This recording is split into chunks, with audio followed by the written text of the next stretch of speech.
bueno que las personas se quieran, se cuiden, se coloquen en el centro, porque al final si uno no está sano, si uno no está contento, difícilmente puede atender a los demás. Pero cuando verdaderamente uno llega a pensar que uno es el mundo, que es el eje de la existencia del universo, es más, que los demás deben dar vueltas en torno a uno, entonces está cayendo en el narcisismo. Vamos a intentar distinguir entre narcisismo y egoísmo, y narcisismo y egocentrismo, y para eso vamos a acudir a nuestra Marían Rojas en esta mañana de sábado. Marían Rojas, buenos días.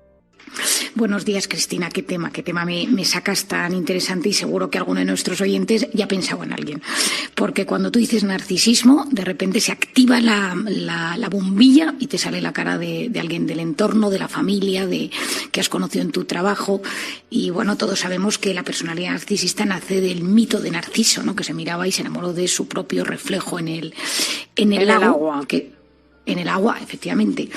¿Qué es el narcisismo? Pues gente que se quiere mucho, mucho, de forma desproporcionada. Esa es la palabra, desproporcionada, ¿no? Porque quererse a uno mismo no es malo. Bueno, efectivamente, es que hay un narcisismo sano, hay un narcisismo que es bueno. Hemos hablado mucho también nosotras, Cristina, aquí de la autoestima, y la autoestima es un amor adecuado hacia mí mismo. Me trato de forma natural, me trato bien, intento ser una persona compasiva conmigo mismo, pero claro, a veces se nota mucho, Cristina, también te lo digo. La persona que posee un narcisismo sano es cálida, es empática, se trata bien, se enfrenta de forma sana a las diferentes circunstancias que le suceden en el día a día, y se sabe decir las cosas buenas que uno tiene. Oye, pues a mí me gusta esto porque se me da bien. Eso no es narcisismo. El narcisista es una persona que necesita estar siempre por encima de los demás. Es una persona que necesita constantemente dominar. Es una persona que necesita sentirse mirada y apreciada por la gente de su entorno. Y entonces, y por otro lado, están atrapados. Porque claro, es que nosotros damos para lo que damos. Es decir, por mucho que nos creamos, como dice una paciente mía, la última Coca-Cola del desierto, pues bueno, pues tenemos siempre un límite. Y si tú te has cruzado, Cristina, alguna vez con algún narcisista en relaciones cercanas, de amigos, a lo largo de la vida, son personas que luego te dejan una mella de sensación de inferioridad, porque ellos buscan que tú te sientas menos. Ellos buscan que tú no te sientas a gusto y que les sepas poner siempre en un lugar especial. Ellos se tratan muy bien a sí mismos, se tratan demasiado bien. Es que aquí todo es desproporcionado. Si no, es una cosa natural, pero es que esto tiene un tema desproporcionado que molesta mucho.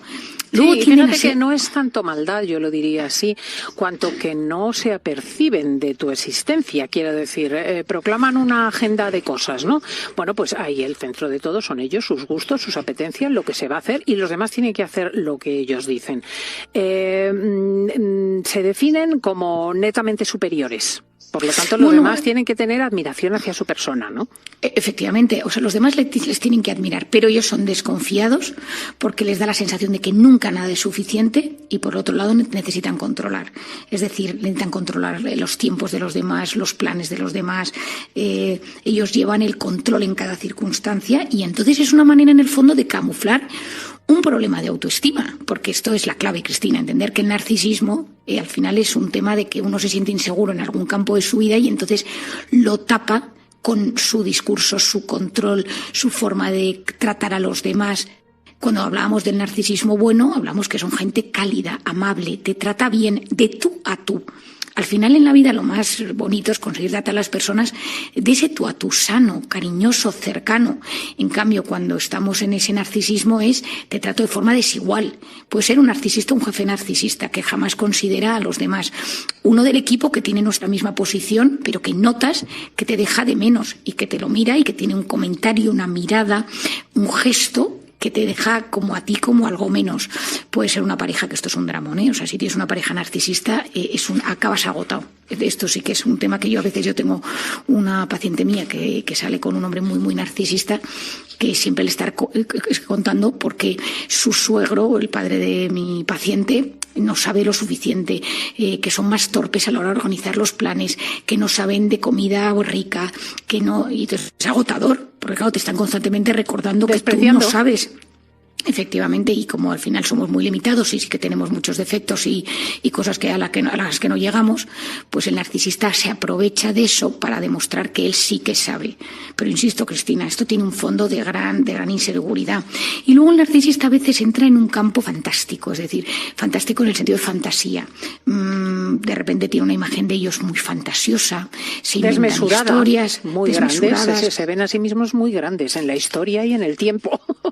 Bueno, y de hecho, si tú tienes un político narcisista y miramos a lo largo de los años la historia, son personas que no conectan con las personas que tienen, con el pueblo, con la sociedad. Ocurre a menudo, ¿eh? Además es un arquetipo que se repite en la política. Bueno, y a mí que me encanta leer historia, te das cuenta que para que estas personas triunfen es que van con un discurso. Y entonces hay un punto en el que el narcisista, si tú eres una persona insegura, pues tienes primero un punto de admiración, ¿no? Es una persona que sabe tanto de un tema, te habla tanto de sí mismo, pues hay un primer punto que te puede hasta producir una cierta atracción, pero luego te cansa. Es una persona que siempre habla de sí mismo. Yo recuerdo hace un par de años un paciente que yo tenía en consulta, que siempre que llegaba me decía, bueno, Marian, yo no he estudiado medicina, pero sé más medicina que tú porque mi padre era médico y tal. Yo quiero que sepas, no, es que no te puedo contar. Y entonces siempre sabía más que yo. Me acuerdo un día que le pauté unas vitaminas y me dijo, mira, mi mejor amigo es el dueño de un laboratorio, que es la competencia a lo que tú me recomiendas, y que sepas que él... Y entonces me contó una cosa de la metilación de los fármacos, pero este era un hombre que encima que no tenía nada que ver con el mundo de la biología. Sí, pero lo sabía todo, tremendo. Oye, yo te quería preguntar, perdóname, que no cuéntame esa anécdota y te pregunto. No, que solo que un día simplemente le dije, bueno, es que no entiendo por qué vienes a hablar conmigo, amigo, si sabes más. Claro, y entonces me dijo, bueno, Marian, porque a veces viene bien poder hablar con alguien que sabe casi tanto como tú, ¿no? Digo, esto es alucinante. El comentario es buenísimo. El comentario es buenísimo. Bueno, y la persona que nos esté oyendo que tiene una pareja narcisista o una persona narcisista en su entorno laboral o en su círculo de amigos, ¿qué tiene que hacer con él o con ella? Bueno, lo primero es entender que si lo tiene, que lo diagnostique. O sea, es decir, que lo diagnostique para él, que no se lo diga, o para ella. Es decir, que oye, pues yo creo que con lo que he dicho, o es mi padre, o mi suegro, o mi pareja, o mi hijo, o mi yerno, tiene algo de estos rasgos. Lo segundo es intentar entender si esto te afecta o no. Porque a veces hay personas que dicen, bueno, yo sé que es así, pero no me afecta, porque hasta me hace gracia cómo cuenta las cosas y se hace de protagonista. Pero si te afecta, intenta entender por qué te afecta. Es porque te hace de menos, es porque en el fondo busca humillarte un poco, es porque te impide tener tu lugar, porque no empatiza contigo. Y finalmente intenta entender qué le está pasando a él o a ella, ¿no? ¿Por qué tiene este caparazón, esta coraza de narcisismo? ¿De dónde le viene? ¿Es porque le han inflado, le han sobreprotegido de pequeño, porque le han mimado a lo grande? ¿Es porque es una persona profundamente insegura y ha creado este narcisismo para que la gente le adule? Es que te adulen tiene mucha gratificación en el cerebro, y entonces hay mucha gente que con tal de sentir la adulación o cómo la gente le observa y le mira, es capaz de crear una coraza de estas fantasiosas. Y entendiéndolo, intentar integrarlo en la vida. Es decir, oye, si esta persona me está perjudicando, voy a intentar ponerme ese famoso impermeable psicológico del que hablamos para que las cosas no resbalen. Si no soy capaz de hacerlo, quizá me tengo que distanciar un poco, ¿sabes? Porque a veces el problema es que vivimos muy pegados a gente que nos perturba demasiado, Cristina. Claro. ¿Y sirve decirles que son narcisistas? Uy, no, yo eso no lo recomiendo nada. Creo que hay cosas en esta vida que cuesta mucho decirle a las personas, y a veces con muchísimo cariño, en un momento muy delicado, en un momento donde conectamos, decir, oye, yo creo que a veces quizá pues te pasas un poco como cuentas las cosas, no hace falta dar tanto bombo a este tema, a veces en la forma en que comentas las cosas nos dejas más mal al resto, pero hay que decirlo con muchísima delicadeza porque es un ataque muy frontal, y estas personas los ataques frontales los llevan muy, muy, muy mal, y te puede atacar con algo a ti y decirte algo que te haga sentirte peor y que acabe la relación en una tensión muy dura. Entonces, yo en este caso no soy de las que hay que decirlo directamente, sino más con un mensaje de lo que se trata, del contenido, y sobre todo diciéndole, yo a veces me siento mal cuando tú demuestras esta actitud, me da la sensación de que a veces pasas por encima de todos, pero siempre con muchísima delicadeza, porque lo interesante es llegar a un punto de acuerdo, y decir la palabra narcisista genera una cosita que a nadie le gusta. Pues es Marian Rojas, autora de Encuentra la persona vitamina, o cómo hacer que te pasen cosas buenas. Muchísimas gracias por estar con nosotros. Muchísimas gracias, Cristina, y un gran abrazo a todos nuestros oyentes de sábado.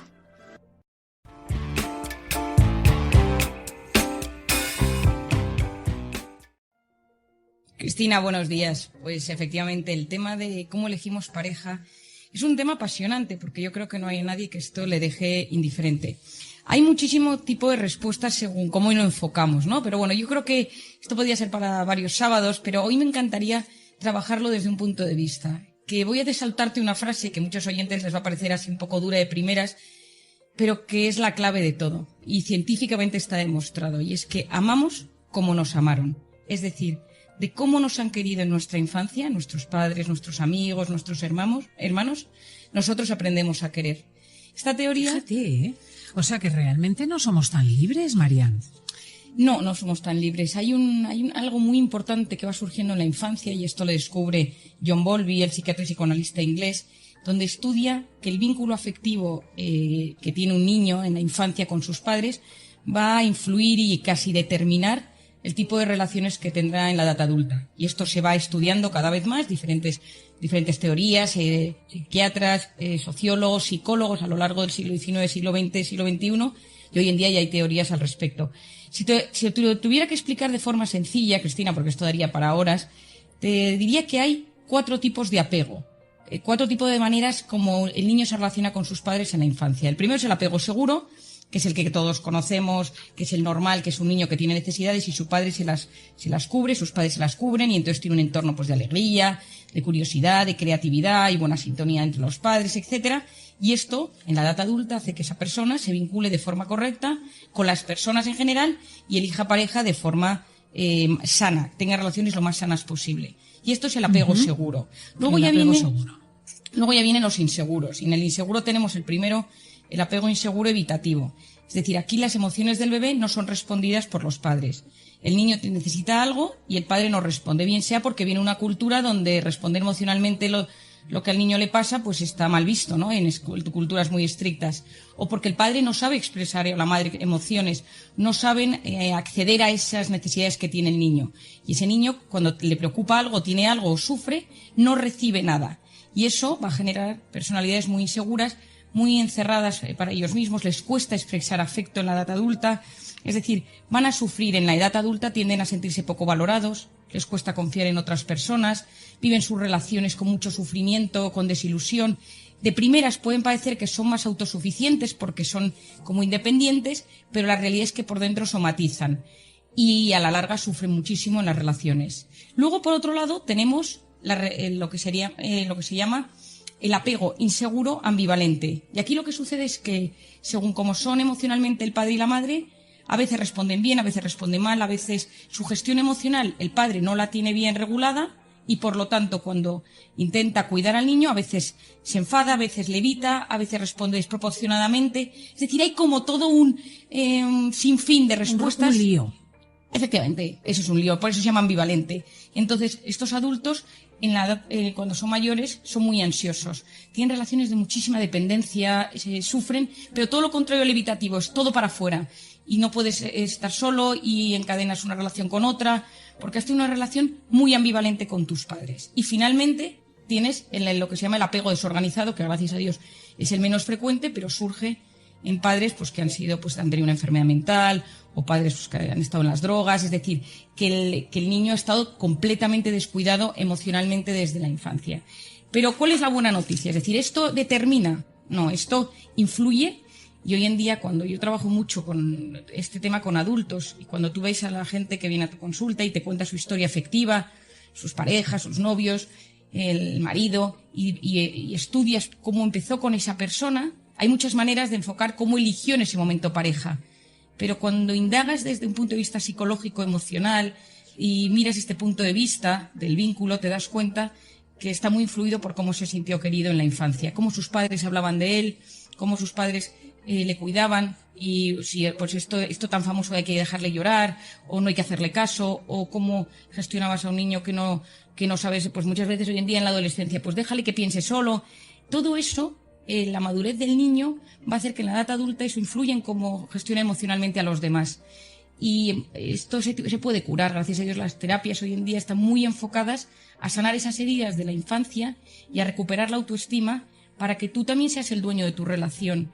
Muchas relaciones... Hay una pregunta que quería hacer, Marian, y luego vemos cómo efectivamente elegimos pareja en virtud de estos estilos, que es si te influye más como chica tu madre o tu padre y como varón tu madre o tu padre. Bueno, es que allí, influye. La mujer está profundamente influida con su madre, con su padre y con la relación entre ambos. Es decir, y el hombre igual. O sea, no solo es en diferentes aspectos. El hombre por la mujer y con la relación entre ambos. Justo, pero la mujer, a la mujer le influye muchísimo como mujer y como identidad femenina la relación con su madre. Pero en cómo elegir al hombre con su padre y cómo querrá la relación entre ambos. Entonces, globalmente, las tres cosas influyen. No es que sea mucho más importante una que la otra, sino que hay todo un sinfín, es como una orquesta. Es decir, que todo funcione. No. Va a hacer que esa sinfonía amorosa en la edad adulta funcione muchísimo mejor. Si existe mucho, es verdad que hay veces que la madre pues es una persona muy insegura y transmite a la hija muchísima inseguridad, pero tiene un padre que pues es muy estable, es un hombre bueno, que tiene un apego, que ha vivido apego seguro a lo largo de su vida, y esa niña pues probablemente no tenga esas carencias que podría tener si tuviera un padre profundamente inseguro. Muchas veces uno cubre al otro. Es decir, hay patrimonios, hay parejas, hay padres donde uno de los dos aporta mucha más estabilidad emocional que el otro, y esto lo sabemos todos. Y uno piensa en su propia historia. Hablamos, si te parece, el próximo día del amor a primera vista, y entonces sencillamente pensamos ahora cómo elegir pareja y qué vínculo tiene la elección con estos estilos que tenemos en nuestros padres. Efectivamente, porque el amor a primera vista es más bioquímico, tiene mucho de vista y poco de amor, Cristina. Y esto, si quieres, lo hablamos el próximo sábado. Eso. Entonces, en la elección, ¿cómo tenemos que hacer? Lo primero que tienes que saber es que cada uno se tiene que conocer, ¿no? Y entonces el conocimiento de uno mismo, de lo que uno necesita, cuando uno conoce su historia emocional, conoce lo que le gusta, lo que necesita. Hay personas que les gustan o valoran la inteligencia, otros el sentido del humor, otros la cultura, que sea deportista, el físico, la parte económica. Es decir, cada uno tiene unas necesidades. Yo he ayudado a mucha gente a poner sus criterios a la hora de elegir pareja, cuando uno está frío y todavía no siente nada por nadie. Y cada persona tiene las suyas y cada uno busca, según su historia emocional y afectiva, las que más le pueden ayudar. Y ahí buscas tus criterios. ¿Por qué te viene bien? Porque en el momento que conoces a alguien, esa chispa, ese momento de sientes algo pasional, la corteza prefrontal, que es la zona del cerebro que se encarga de reflexionar, se apaga. Y esto puede durar hasta 17 meses. Es decir, que no tengas la capacidad de reflexionar. Esas cosas que ves básicas de está divorciado, se lleva fatal con su exmujer, tiene hijos, es de otra religión, no me conviene, se droga. Cuando uno de repente tiene una gran pasión o hay una gran atracción física, como esa corteza prefrontal, que es la que te permite pensar, se desactiva y entonces todas esas cosas pasan por alto. Estoy pensando en una chica que vi el otro día en mi consulta de 23 años, que tenemos muy claros los criterios que busca en un hombre, y de repente ha conocido a uno de su trabajo que se está divorciando de 45. Y me dice, pero da igual, Marian, que esté divorciándose. No pasa nada que tenga 3 hijos. Y le digo, ay, pobre corteza prefrontal, que la has dejado en otro lado, ¿no? Es decir, cuando uno está en ese punto, y aquí todos nos reconocemos, mi padre tiene una frase que dice que el amor cuando llega puede ser muy ciego, pero cuando se va es muy lúcido.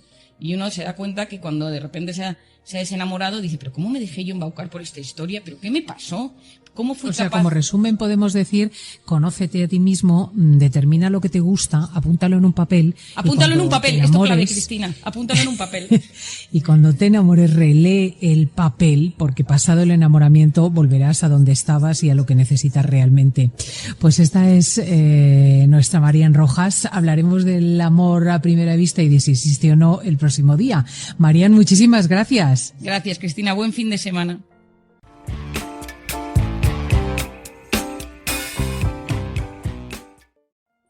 Querido oyente, en el capítulo de hoy te voy a hablar del efecto de TikTok en nuestro cerebro. Todos sabemos que estos vídeos de TikTok, estos vídeos cortitos que surgen sin cesar en la aplicación, han cambiado nuestro cerebro y nuestra forma de comunicarnos y conectar con muchas realidades de la vida. Hace unas semanas un abogado culto, un abogado que aprobó su oposición, una persona que está siempre en temas complejos, me decía desesperado en la consulta: Marian, ¿qué le está pasando a mi cerebro? Llego a casa por la noche, ceno y cuando me meto en la cama y siempre leía historia o libros de geopolítica, me veo con mi aplicación y con mi tablet viendo a gente bailar en TikTok. ¿Qué me está sucediendo? Marian, ¿Es esto una esquizofrenia? ¿He perdido la cabeza? ¿Me estoy demenciando? Tranquilízame, por favor. Este señor de 65 años, que tiene una carrera profesional en la que ha luchado mucho, en la que ha estudiado libros, tomos, habla varios idiomas, incluso de vez en cuando me dice palabras y frases en latín y en griego, me miraba desconcertado. Y ahí empecé a explicarle qué sucedía en su cerebro con TikTok. Vamos a intentar entender primero qué es TikTok.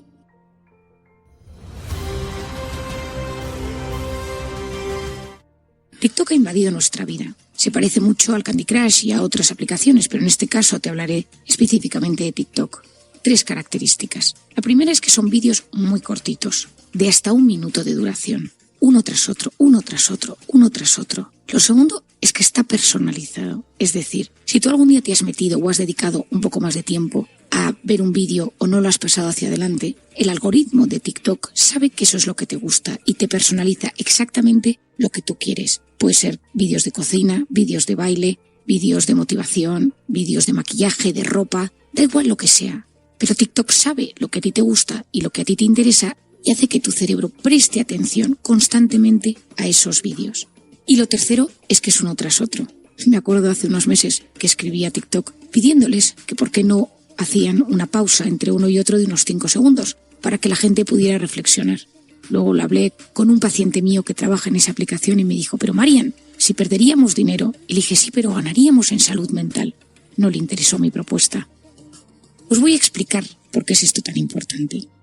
Cada vez que nosotros vemos un vídeo de TikTok, nos sentimos relajados. Está diseñado para ser así. Hace muchos años el cofundador de Facebook, Tim Parker, reconoció en un evento médico en Filadelfia. Dijo, creamos Facebook para generar adictos. Descubrieron que las imágenes, las cosas que nos interesan, los likes, todo eso tenía un impacto directo en nuestro cerebro. Cada vez que nosotros vemos todas estas imágenes, estos vídeos que nos gustan o que nos relajan, tenemos un chispazo de dopamina. La dopamina es la hormona del placer. Está muy vinculada con lo que nos gusta, con lo que nos motiva y con hechos de nuestra vida que tienen mucho placer. Puede ser la droga, puede ser el alcohol, puede ser la comida, pueden ser las compras, pueden ser las redes sociales, la vida sexual, la pornografía, los videojuegos. No todo es malo, pero sabemos que un exceso de cualquiera de estas cosas nos perjudica y nos hace mucho daño. He repetido en numerosas ocasiones, pero me gustaría recordártelo aquí, la importancia de la corteza prefrontal. No quiero que haya nadie que me escuche o que conozca un poquito de neurociencia que no domine ya la corteza prefrontal en su lenguaje del día a día. La corteza prefrontal es una zona que se encuentra en la zona frontal del cerebro y se encarga de la atención, de la concentración, de la resolución de problemas, del control de impulsos. Es el núcleo neurálgico de la fuerza de la voluntad. Es la que nos ayuda a posponer la recompensa. Esa zona es muy inmadura cuando un bebé nace. El cerebro de un bebé y de los jóvenes se desarrolla de la parte occipital, de la parte de atrás, hacia adelante. Y es así. Y va madurando a medida que pasan los años, 15, 20, 25... Bueno, hay gente que con 40 no sé cómo son sus cortezas prefrontales, pero la idea es que va madurando poco a poco. Cuando un bebé nace, su corteza prefrontal se activa con 3 cosas. Es decir, cuando un bebé nace, su atención se activa con 3 cosas. Luz, sonido y movimiento. Ve a su padre pasar, gira la cabeza, se enciende una luz, gira la cabeza, escucha musiquita. Es decir, son los 3 componentes que hace que active la atención un niño pequeño.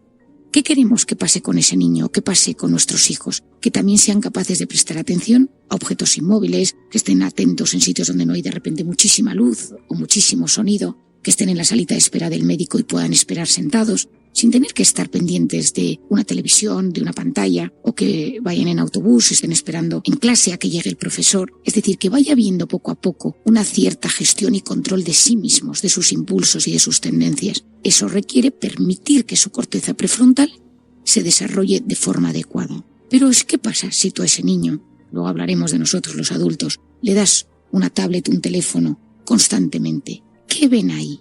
¿Qué son esos vídeos de YouTube, de TikTok, de cualquier plataforma que estamos viendo? Luz, sonido y movimiento. Y el cerebro funciona con un mecanismo que se denomina use it or lose it. O lo usas o lo pierdes. Cuanto más usas Wikipedia, menos capacidad de que tu hipocampo funcione bien, que es la sede de la memoria. Cuanto más utilizas Google Maps para orientarte, peor te orientas si no tienes ninguna aplicación a tu lado. Es decir, nuestro cerebro, cuando tiene el estímulo de forma externa, peor funciona de forma interna. Si tú haces que ese niño solo sea capaz de estarse quieto, de prestar atención, de comer tranquilamente si le pones una tablet al lado, en el momento que se la quites, ese niño no va a saber gestionarse. ¿Qué es TikTok? Luz, sonido, movimiento, de forma constante, sin parar, sin reflexionar. A medida que ese niño se va haciendo mayor, va a tener otro efecto muy importante que para mí es clave, y es que todos estos vídeos, todas estas aplicaciones, todas estas redes sociales modifican el sistema de recompensa de los niños, de los jóvenes y de los adultos. Si yo tuviera que decir algo que me preocupa ahora mismo de la salud mental de nuestro país y de nuestra sociedad, es la salud mental de los jóvenes que viven enganchados a estas redes sociales de forma constante. Y eso tiene dos grandes consecuencias. La primera es que este sistema de recompensa del que hablaba se modifica. Es decir, ¿qué es el sistema de recompensa? Yo quiero algo, lucho por ello, voy a por ello, genero un hábito, un esfuerzo, un orden, una constancia y decido que lo quiero. Es decir, pongo toda mi fuerza de voluntad y mis ganas en conseguirlo.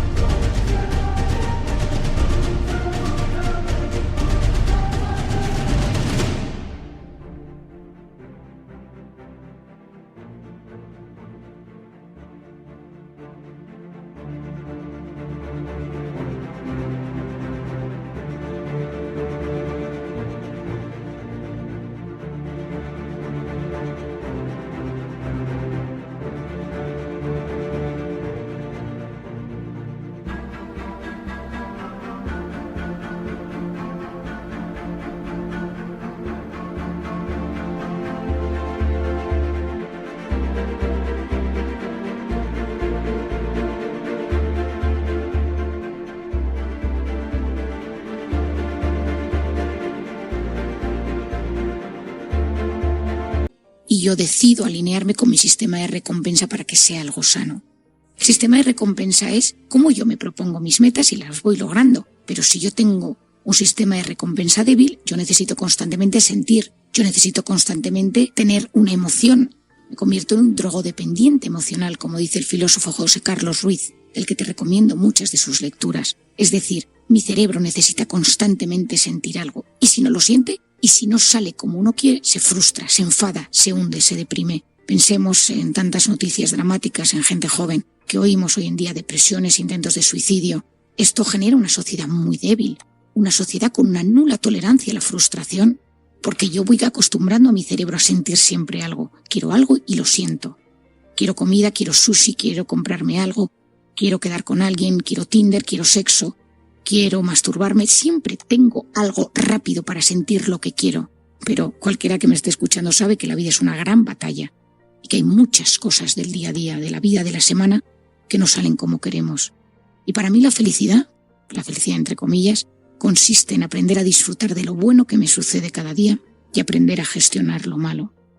Disfrutar de lo bueno es esa capacidad optimista de saber conectar con lo bueno que sucede y disfrutarlo, pero saber gestionar lo malo requiere en tener una tolerancia a la frustración adecuada. Si vivo a base de gratificaciones instantáneas, de un sistema de recompensa dañado, cada vez que llegue lo malo, porque va a llegar lo malo, me hundiré, me frustraré, me enfadaré, tendré rabia, indignación, y ahí sale lo peor de mí mismo. La vida no tiene sentido. Y no olvidemos que todo esto está regulado por la dopamina. Y la dopamina es la hormona que regula muchas de las adicciones. Es decir, esto es adictivo y está diseñado para ser adictivo. Lo que hoy en día mueve el mundo es la capacidad de retener la atención del usuario el mayor tiempo posible delante de una pantalla. Lo que quieren las grandes plataformas es que tú te pases todo el día enganchado. No les interesa tu ética, tu salud mental, tu corteza prefrontal o cómo gestionas tus emociones. Le interesa que tú seas capaz de conectar con la pantalla el mayor tiempo posible.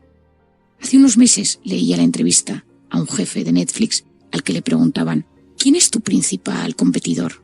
La respuesta me impresionó, me impactó y me horrorizó. El sueño. A estas personas lo que más les interesa es enganchar tu atención, porque eso da dinero, eso da beneficios, pero eso produce un enorme deterioro. No sé si habrás escuchado que algunos colegios de Seattle han puesto una demanda contra las grandes plataformas en Silicon Valley, explicando que están dañando la salud mental de los jóvenes. No puedo estar más de acuerdo, porque todo este sistema de gratificación instantánea, quiero algo, lo quiero ya, quiero algo, lo quiero ya, y no soy capaz de reflexionar, tiene un impacto nefasto en nuestra salud mental. Si yo todo el rato quiero sentir algo, Me convierto, como decía, en un drogodependiente emocional. Quiero sentir. Y yo sé que si me meto en TikTok siempre voy a sentir algo. Aquí voy a comentarte otra cosa que quizá me la hayas escuchado decir en alguna ocasión. Cuando nosotros cogemos nuestro teléfono, piénsalo, fuera del trabajo y de temas de estudio, ¿cuándo coges el teléfono y te lo pones en la mano y empiezas a buscar algo? ¿Cuando estás aburrido o cuando estás estresado? Tú de repente te aburres, estás en clase, estás en el trabajo y de repente te aburres y dices, necesito otra cosa. Y tu cerebro te pide TikTok o te pide otra red social según la que seas más adicto. Y siempre que desbloqueas el teléfono hay algo. Siempre hay algo. Hay un WhatsApp, hay un mail, hay un vídeo que ver. Hay algo que te llega, porque está diseñado para que siempre haya algo y tú te enganches a ello. En el otro caso es cuando estás estresado, te enfadas, tus hijos están gritando y los oyes fuera y entonces te metes en tu cuarto.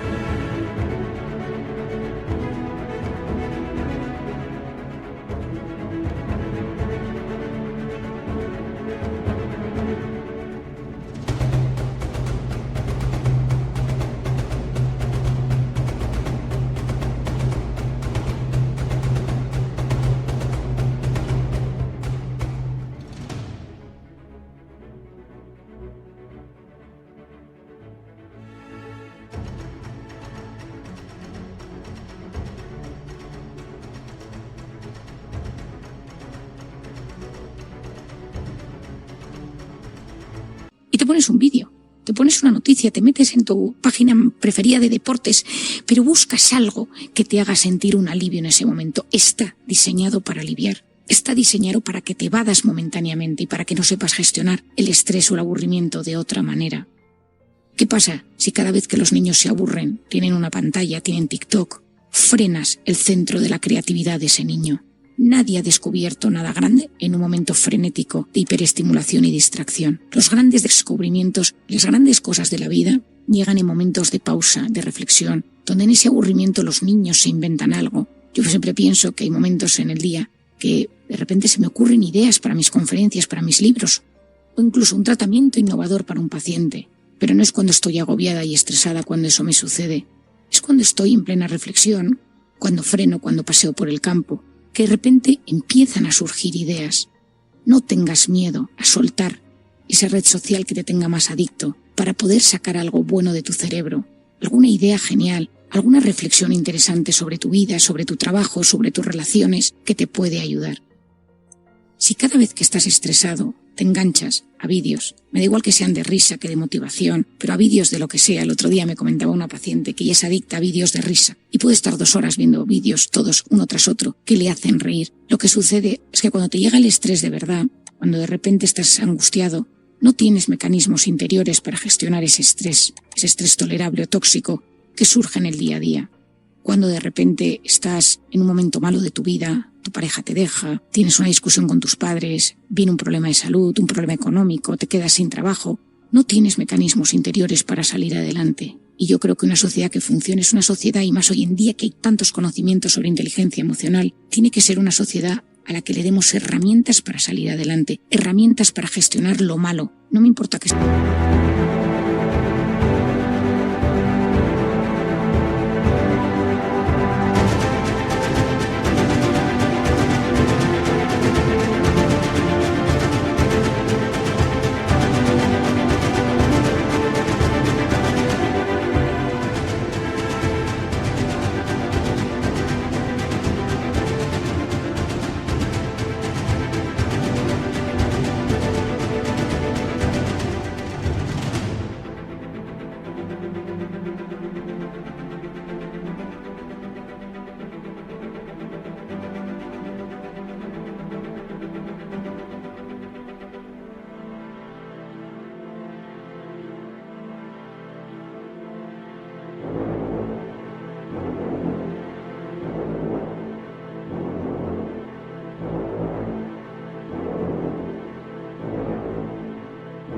sea una guerra, que sea una pandemia, que sea un terremoto, o que sean los microproblemas del día a día relacionadas con las relaciones laborales, las relaciones de pareja, la educación de los hijos, las frustraciones de cada día, las cosas que no salen como queremos. Pero cuanta más pantalla, más enganche a estas redes sociales, en este caso a TikTok, menos capacidad tendremos de resolver eso que nos importa en el día a día. Si me estás escuchando o estás escuchándome con alguno de tus hijos que quieres que aprenda porque este tema es importante para él, te animo a que entiendas bien este sistema de recompensa. Este sistema de recompensa es el que tolera la frustración, el que pospone la recompensa y el que ayuda a que tengas una fuerza de voluntad, a que te plantees algo y seas capaz de conseguirlo. Y tú tienes que ser capaz de regularlo. Tienes que ser tú quien lo domine, no él quien te domine a ti. Si tú quieres luego tener una buena gestión de las drogas, del alcohol, de las cosas que realmente no convienen en la vida, si tienes pareja y quieres intentar serle fiel, si de repente tienes que dejar de beber alcohol por un tema de salud o porque no te conviene, cuanta más fuerza de voluntad tengas, esto será mejor. Y esa fuerza de voluntad la puedes empezar gestionando de la mejor manera posible tus redes sociales. Hay otro tema que me preocupa mucho relacionado con estas redes sociales. Decíamos al principio que tiene un algoritmo que te personaliza lo que necesitas. Bueno, esto es clave entenderlo. Si tú tienes un problema de la alimentación, estás a dieta, quieres adelgazar, todos los vídeos van a ir relacionados con dietas restrictivas en la alimentación. Y si tienes un trastorno severo, una anorexia, una bulimia o algo relacionado con problemas alimenticios, TikTok no va a saber si tienes un problema o no, pero te va a seguir fomentando eso. El otro día hablaba con un periodista que había estado investigando sobre trastornos, que había estado investigando sobre autolesiones en jóvenes y para hacer un reportaje en su medio de comunicación.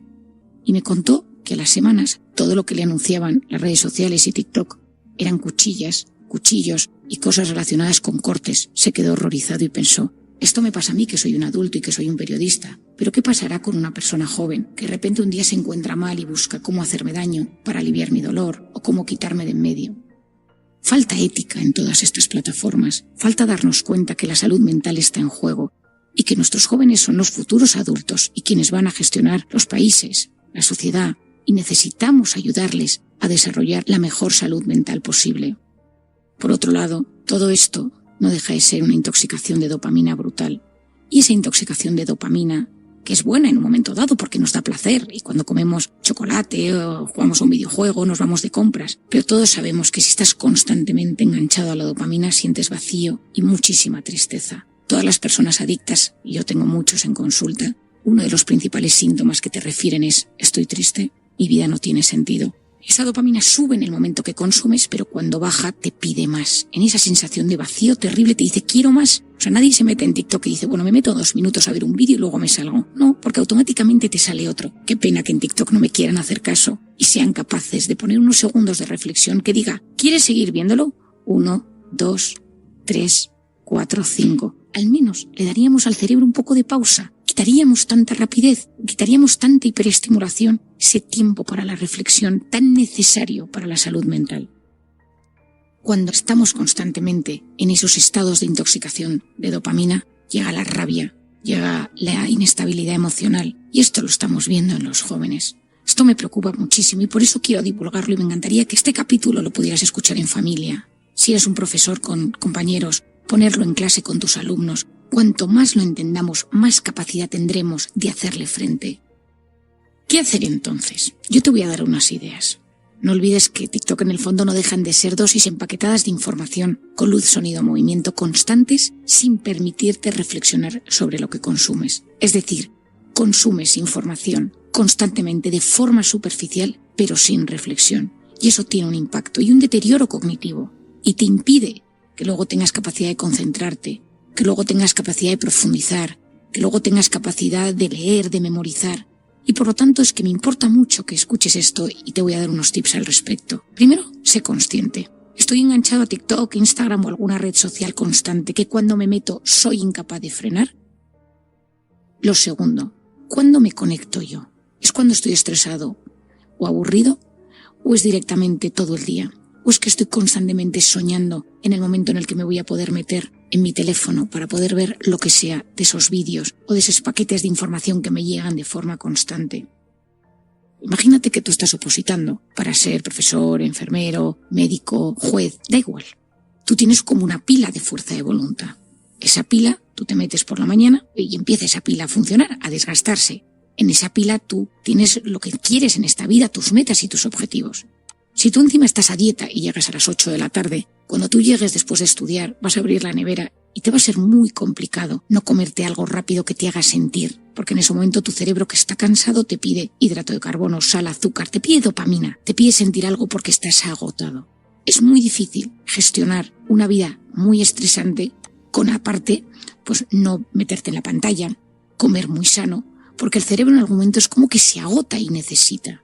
Si yo llego agotado a casa, he tenido un día complicado de trabajo, si mis hijos me han agotado a lo largo del día, si tengo un jefe que me tensa, tóxico, si tengo una situación de pareja extrema donde no puedo más, pues mi cerebro me va a pedir en un momento del día sentir algo distinto, me va a pedir dopamina y en ese momento yo me voy a dar cuenta que quiero eso, que quiero algo rápido. Por lo tanto, ser consciente de si te está sucediendo y por qué. Intenta entender qué impacto está teniendo esto en tu calidad de vida y en tu cerebro. Es decir, cómo está funcionando mi cerebro, si estoy más torpe, si memorizo peor, si tengo menos capacidad de conectar con las cosas, si me cuesta más leer un texto. Intenta entender qué consecuencias está teniendo. Luego pregúntate cómo es tu fuerza de voluntad a lo largo del día y cómo se va desgastando mi voluntad. ¿Es porque tengo un burnout en el trabajo y no puedo más? ¿Es porque soy profesor y con los alumnos me cuesta? ¿Es porque mi trabajo no me gusta? ¿Es porque soy un cuidador de alguien enfermo y mi cabeza ya no puede más? Cuando yo entiendo cómo me encuentro, el otro día me lo contaba un paciente médico, está agotado, me dijo que veía 50 pacientes al día y que acababa exhausto y que llegaba a casa, se ponía TikTok mientras comía, se tomaba una cerveza con patatas fritas. Me decía: Marian, sé que no me conviene y soy médico, pero no puedo más, lo necesito. Intenta entender qué necesita tu cerebro. Y no olvides que cada vez que estás metido en todas estas redes sociales, intenta plantearte qué estás dejando de hacer. Si estás dejando de estar con tus hijos, de hacer deporte, de conectar con lo bueno, de trabajar, intenta ver en qué estás perdiendo el tiempo. Te recomiendo que quites las notificaciones de la pantalla. Lo he repetido muchas veces. Quítatelas. Ten el teléfono de vez en cuando en modo avión. Intenta no exigir que los demás estén pendientes de tus mensajes de forma constante. Y sobre todo, intenta educar tu capricho. Soy yo quien me domino, a mí no la pantalla. Soy yo quien me gestiono. Soy yo la dueña o el dueño de mí mismo. Y con esto tendrás una vida mucho más plena.